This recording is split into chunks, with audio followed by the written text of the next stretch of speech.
Temos, porém, esse tesouro em vasos de barro, para que a excelência do poder seja de Deus e não de nós.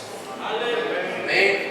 Nós iniciamos na sexta-feira passada, irmãos, um estudo baseado nesse texto sobre as excelências de Deus em vasos de barro, para que os irmãos que estão ouvindo em primeiro momento, em primeira instância, o que nós vamos falar, vamos refrescar a sua memória.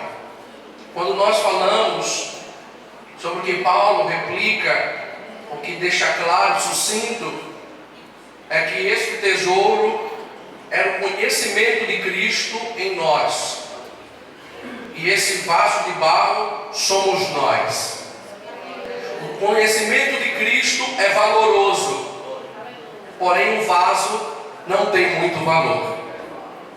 Não é? O conhecimento de Cristo é um tesouro, é uma relíquia, porém esse vaso de barro não é tão aprazível. O conhecimento de Cristo é tão glorioso, mas o vaso de barro é muito desprezível. O conhecimento de Cristo é glorioso, é forte, é poderoso. O vaso de barro muitas das vezes é frágil. Não é? Então é nesse texto que nós gostaríamos de refletir. Quando nós falamos de excelência, estamos falando daquilo que é superior, não é? É que tem sublimidade, é algo que é glorioso, que é fora do comum, é aquilo que podemos procurar na terra e não encontrar, mas essa excelência de Deus está dentro de nós. Diga nesta noite conosco: as excelências de Deus está dentro de mim. Glória a Deus. Aí você pode, queridos, replicar e perguntar: e o que é tesouro? Tesouro é o conjunto de objetos ou coisas de valor inestimáveis ou de forma preciosa. Quando nós vamos falar, queridos, desta maneira, como nos explicamos a semana passada, que Deus muitas das vezes fez uma forma figurativa e simbólica de que nós, como vasos de barro, somos os seres humanos. E lemos o texto ao qual está escrito em Jeremias 22, 28, lemos em Jeremias capítulo 18, versículo 6, lemos também a segunda carta de Paulo a Timóteo, capítulo número 2, versículo número 20, e também o que Pedro replicou, se referindo às mulheres, no capítulo 3, versículo número 7, dizendo que a mulher é o vaso mais frágil. Mas eu gostaria de que você abrisse a sua Bíblia em Jeremias capítulo número 32, por gentileza, e fizesse uso deste texto para que nós também entendamos o que nós vamos falar. 32, número 14, por gentileza. Assim diz o Senhor Deus. Sim. Amém. O Deus de Israel. O Deus de Israel. Toma esses autos. Toma esses autos. Este auto de compra. Este auto de compra ou escritura de compra. Tanto selada como aberta. Tanto selada como aberta. E mete-os num vaso de barro. E mete-os num vaso de barro. Um vaso de barro. Para quê? Para que se possam conservar muitos dias. Pronto. Existe uma versão atualizada que diz assim: coloque-as em vasos de barro, a fim que seja conservada por vários anos. Aleluia. Existia uma metodologia, um método, ou um costume de pegar documentos, enrolá-los e colocá-los dentro de vasos de barro e selar. Que não se lembra da história, os documentos da caverna de Qumran, perto do Mar Morto, aonde encontraram alguns vestígios das Sagradas Escrituras, e essas escrituras estavam lá há mais de 4.000 anos.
cansado, não comi nem um cuscuzinho hoje. E ainda dei glória a Deus aqui de joelho. Amém? Pergunta para mim, por gentileza. Que tesouro é esse? Credibilidade no Filho de Deus. Você tem um tesouro. Só que eu falei também na sexta-feira passada que nós temos um tesouro e alguém quer roubar esse tesouro de nós. Alguém está de olho neste tesouro e alguém quer apalpar comigo esse tesouro e dizer: olha, não serve para você. Alguém quer minar esse tesouro e tirar da sua vida, tirar da sua existência esse tesouro. Mas você com Cristo é mais forte do que todas as coisas. E o que é que nos torna fortes com este tesouro? A credibilidade no Filho de Deus. E o que é credibilidade? Para que você entenda esta noite. Credibilidade significa atributo ou característica daquilo ou daquele que é crível, ou particularidade de quem conquistou ou aderiu confiança de outra pessoa.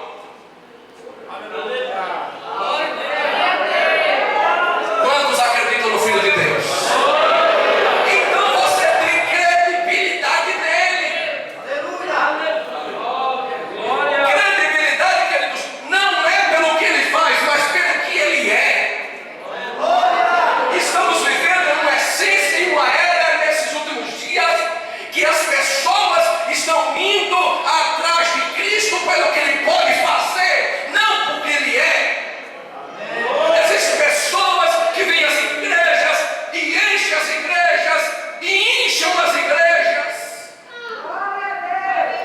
em procura de um benefício particular e momentâneo. Mas quem crê em Cristo, quem ele é diferente.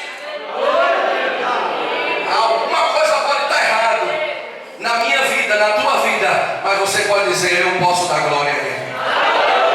Alguma coisa pode não estar saindo do seu jeito, do seu roteiro, como você pediu, mas mesmo assim você glorifica, você exalta, você enaltece. Vamos para o texto, Evangelho de João, me deixe texto aberto, por gentileza, capítulo número 1, versículo número 12, por favor. Alguém leia, outro ainda abra, capítulo 3, versículo número 36. Vamos. 1:12. Isso.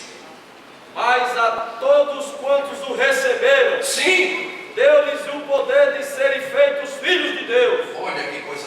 a saber, aos que crerem em seu nome. Olha que coisa.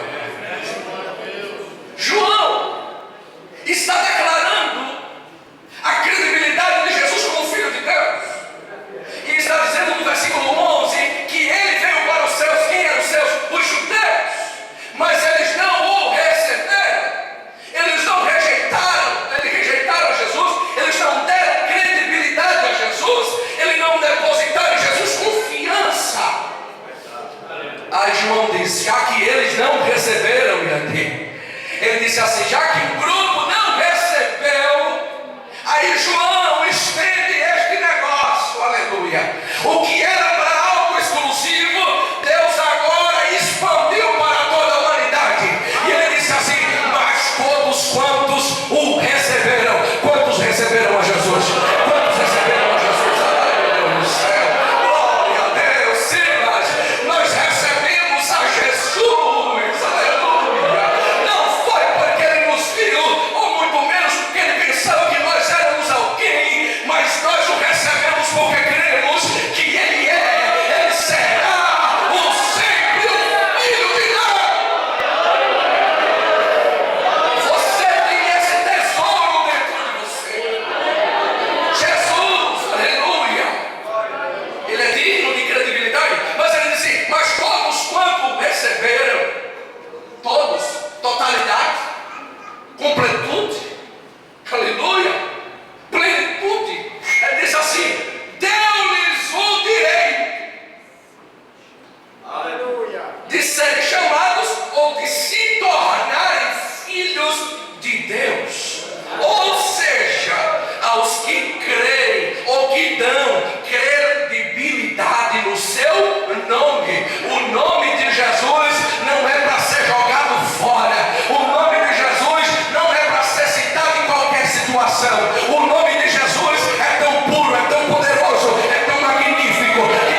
vida eterna. Olha, Mas aquele que não crê no Filho não verá a vida, mas a ira de Deus sobre ele permanece. veja, quem crê no Filho de Deus tem o quê? A vida eterna.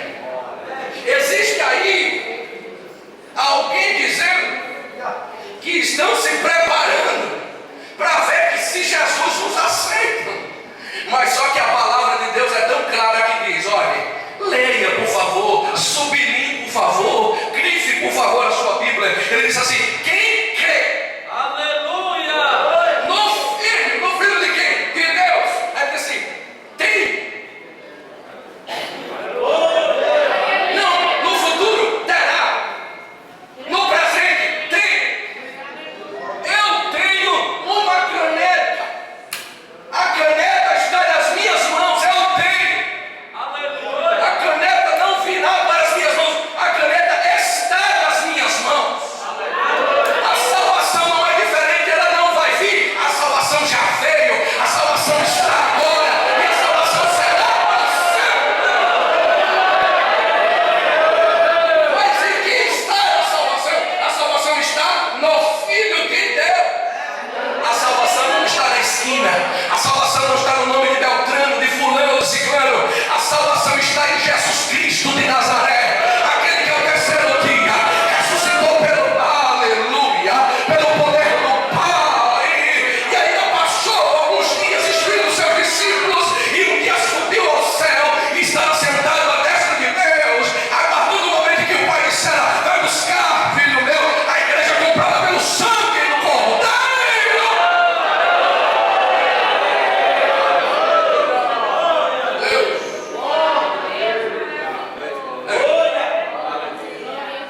Ei, Aleluia! glória a Deus. Gálatas, por favor, capítulo número 2, versículo número 20. Já estou crucificado com Cristo, Já estou crucificado com Cristo. mas não mais vivo eu, mas Cristo vive em mim. Olha que glória. E ainda que agora vivo na carne, Sim. vivo na fé do Filho de Deus, Ah, o qual me amou e se entregou a si mesmo por mim. aleluia. Aleluia! Veja aqui o que é que Paulo está dizendo, queridos. Fui crucificado com quem? Cristo significa ungido. Aí ele diz, e desse modo, já não sou eu quem vive. Paulo está dizendo aqui, eu não mando mais em mim. As minhas decisões não são tomadas por mim mesmo, por causa da minha mente. Paulo diz que a sua vida agora tem regra, a sua vida agora tem via, a sua vida agora tem um caminho, a sua vida agora tem vereda, a sua vida agora você pode, tem porta, a sua vida agora é regrada, tem orientação, a tua vida agora, aleluia, não pode ser mais de qualquer jeito. Alguém está dizendo por aí, dizendo que a igreja, irmãos, abriram-se as portas, coisa nenhuma. Quem está com a porta aberta é o mundo, mas a igreja ainda está com a porta estreita, porque a igreja que já abriu as portas para o mundo não é mais a igreja, mas é clube. Mas aqui ainda você pode vir como igreja, exaltados. E Paulo está dizendo, olha, eu não sou eu quem vive, mas Cristo. Poucos podem citar o texto, né? Vamos apertar a situação. Cada um recebeu uma chave hoje e está apertando os parafusos. Aleluia! Você não pode viver mais do jeito que você vivia. Você não pode mais falar o que você falava. Você não pode mais escrever o que você escrevia. Você não pode olhar mais o que você olhava. Você não pode mais fazer alguma coisa de outrora, porque você não vive mais em você, porque quem vive em nós, aleluia, é diferente. Cristo vive, Cristo vive, Cristo vive. Se é verdade, glorificado. Por isso que Paulo disse aos Romanos, porquanto nenhuma condenação há para os que estão em Cristo Jesus, que não andam segundo a carne, vírgula, mas segundo o Espírito.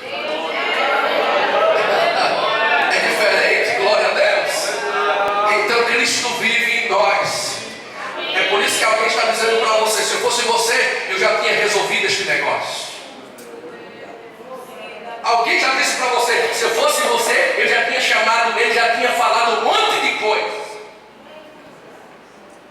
Alguém já disse para você, mulher, você não sabe. Se eu fosse aquela, ela não ia sobrar para nada. Só ia deixar o moído. Mas sua sorte é que você não é mais aquela. Aleluia. A minha sorte é que eu não sou mais aquele atrapalhado. A nossa sorte é que Cristo vive. Eu estou dizendo, irmãos, se Ele vive, é porque Ele está dentro de nós. Só pode reinar quem está vivo. Glória a Deus. Só pode mandar quem está vivo. Só pode falar quem está vivo. Quem está morto não fala, mas quem está vivo fala. Quem está vivo fala.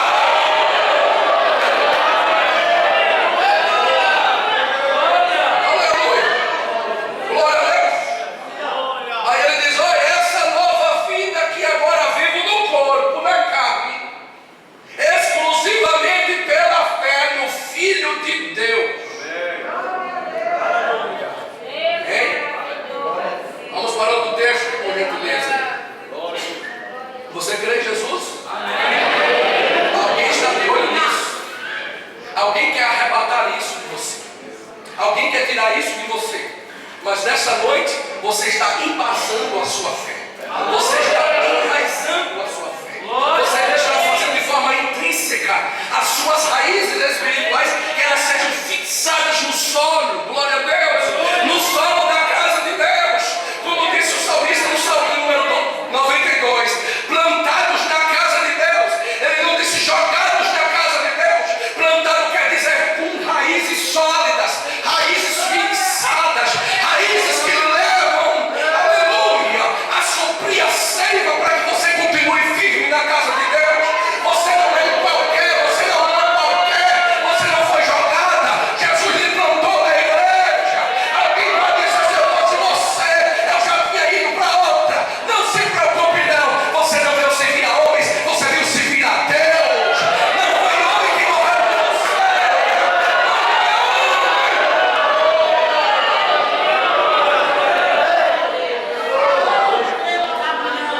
Glória a Deus. Ponto de doutrina. O caldo é forte, mas forte fica. Vamos lá. Primeira carta de João, capítulo número 5, versículo 13. Ele diz assim: estas orientações vos escrevi a fim de saber, diz que tendes a vida eterna, e não os outros que credes, mas em nome do Filho de Deus. Você tem que ter credibilidade. Credibilidade é depositar confiança. Confie em Jesus e Ele não vai te decepcionar. Confia em Cristo e Ele não vai te decepcionar. Queridos, aí você pode perguntar: por que devo acreditar ou depositar credibilidade em Cristo? Por que devo? A quem me levará? Que resultado terei? Aí eu vou provar para você na Bíblia por que você deve depositar credibilidade em Cristo. Primeiro, porque Ele é pré-existente. Que palavra bonita. Pré quer dizer antes, existente, aquele que existe. Então Ele existiu pré antes de que todas as coisas. Eu pensei que uma vez seria melhor. Ele existiu antes de que todas as coisas. Vamos ver por que Ele falou isso. Abram, por favor, João capítulo número 1, ou melhor dizendo, capítulo número 8, versículo número 58. Vamos ver. Respondeu-lhes Jesus. Respondeu-lhes quem? Quem foi que respondeu? Jesus. Vamos lá, que foi que Jesus respondeu? Em verdade vos digo, Eu vos digo que antes que Abraão existisse, eu sou. olha,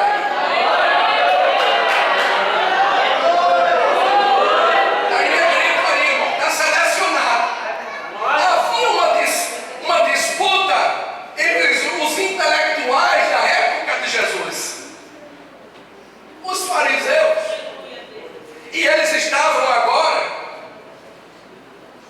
conversando, dialogando, e ele disse mesmo: como é que pode tu dizer que viu Abraão?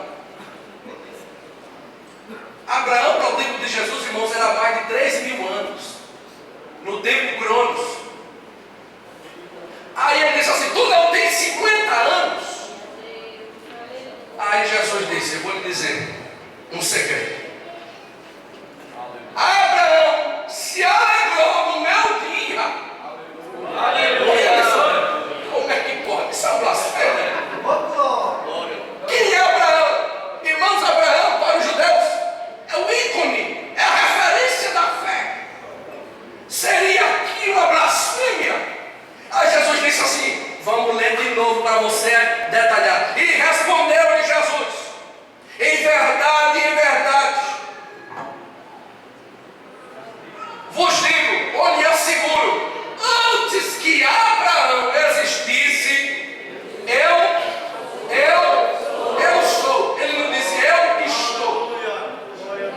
Porque se ele disse está, estaria em uma fase, em um momento. Ele disse sou, que era o verbo ser, essência. Aí ele disse assim: olha, antes que Abraão vestisse uma linguagem para você entender, vestisse fralda descartável, fosse existir, que terá pegasse Abraão nos braços, eu sou. Cristo já existia antes de tudo. Cristo já existia antes de todas as coisas. Cristo já existe antes de que tudo. Nesta noite eu recebo a graça de Deus para falar algo para alguém esta noite. Cristo é maior do que o problema. Cristo é maior do que a situação. Cristo é maior do que a circunstância. Cristo é maior do que a doença. Cristo é maior do que a enfermidade. Cristo é maior, aleluia, do que aquilo que você espera. Porque antes que você existisse, Ele já existia. Tudo já existia. Tudo já estava no seu livro. Jesus é pré-existente. Ele existiu antes, existiu agora e vai existir para todo sempre. Se isso é verdade, dê a melhor glória que você pode dar.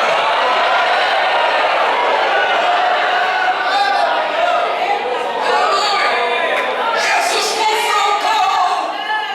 Jesus confrontou os seus inimigos e disse: antes que Abraão existisse, vem cá. Olha, eu já existia. E eles tentaram apedrejar Jesus. E Jesus, que não é menino, vai embora.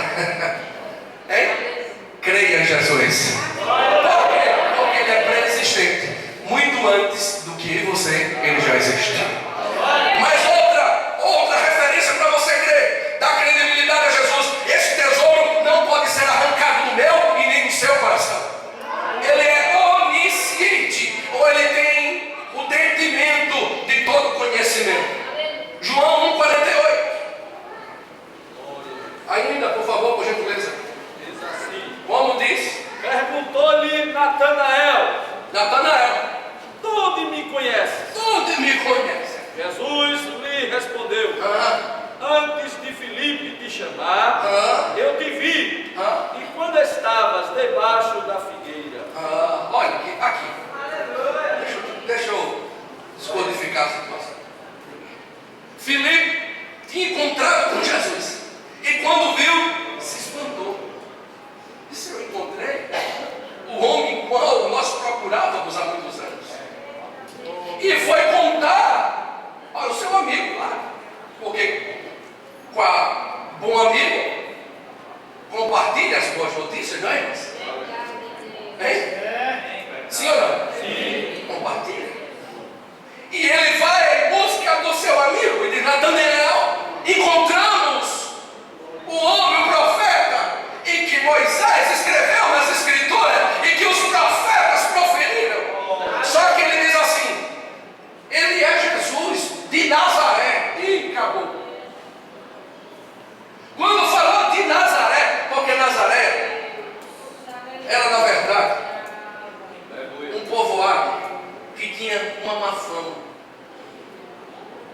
porque ele disse: pode vir alguma coisa boa de Nazaré? Aí ele diz o quê? Vem e veja. Quando ele começa a chegar perto de Jesus, Jesus eleva a voz e diz: este homem, um verdadeiro israelita, e que não adora ou falsidade. Aí ele olha para Jesus e disse: de onde tu me conheces? Onisciência, conhecimento. Jesus conhecia ele, glória a Deus. Quando ele falou assim: tolo, fala de caráter, porque caráter está firmado na minha teoria, no meu rumo de vida. Falsidade está no meu caráter, verdade está no meu caráter. E Jesus entrou no detalhe do caráter de Natanael e disse: eis um israelita, e onde não há falsidade, um homem que fala a verdade, um homem que não tem engano na sua boca, aleluia. Aí ele disse: de onde tu me conheces? Aí Jesus entra no paradigma. Você vai para o capítulo 2 de Mateus, aonde existe ali a matança dos inocentes. Aí Jesus chega e diz assim: olha, antes que tu fosse chamado, eu te vi debaixo